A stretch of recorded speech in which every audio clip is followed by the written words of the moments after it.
আজকে আমার খুবই পছন্দ দেশি মুরগির রান্নার রেসিপি তোমাদের সাথে শেয়ার করব। হ্যালো ফ্রেন্ড, আসসালামু আলাইকুম, সবাই কেমন আছো? তো চলো রেসিপি শেয়ার করি। আমি এখানে কিছু মুরগি নিয়ে নিয়েছি, প্রায় 3 পার মতো, মানে 800 গ্রামের মতো।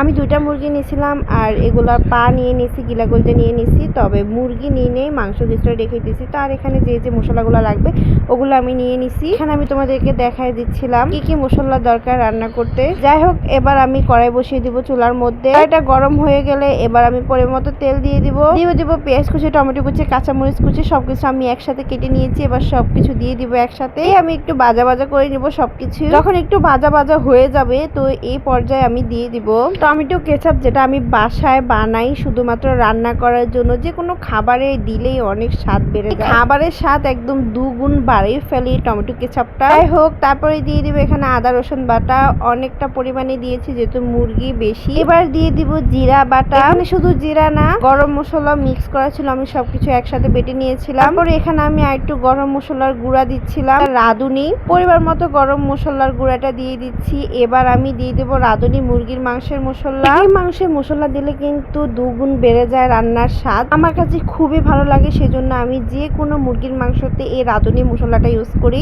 সেটা হোক বা শক্ত মুরগি বা দেশি মুরগি, পোলট্রি মুরগি, যেটাই হোক না কেন আমি ইউজ করে থাকি। এবার দিয়ে দিব আমি পরিমাণ মতো মরিচের গুঁড়া। আমি কম দিয়েছি যেহেতু রাঁধুনি মশলা দিয়েছি, ওটাতে কিন্তু অনেক ঝাল থাকে। এবার আমি দিয়ে দিব লবণ, পরিমাণ মতো লবণ দিয়ে দিব। এবার দিয়ে দিব সামান্য পরিমাণে হলুদের গুঁড়া।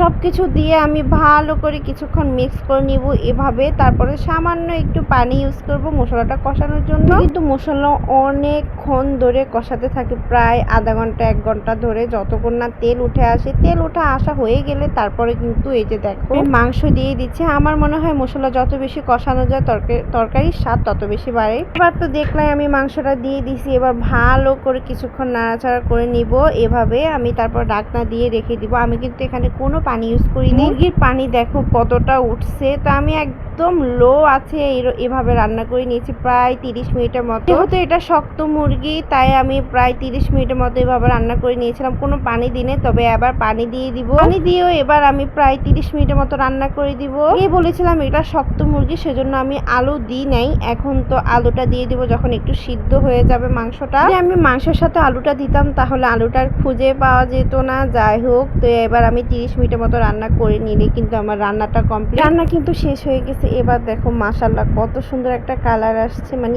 স্মেলে মনে হচ্ছে যে পেট ভরে গেছে আর খাওয়া লাগবে না। তবে আলহামদুলিল্লাহ মাংসটা খেতে কিন্তু অনেক অনেক বেশি মজার ছিল। যাই হোক, আজকে ভিডিও পর্যন্ত। ভিডিও ভালো লাগলো অবশ্যই লাইক কমেন্ট শেয়ার করে পাশে থাকবে। আল্লাহ হাফেজ।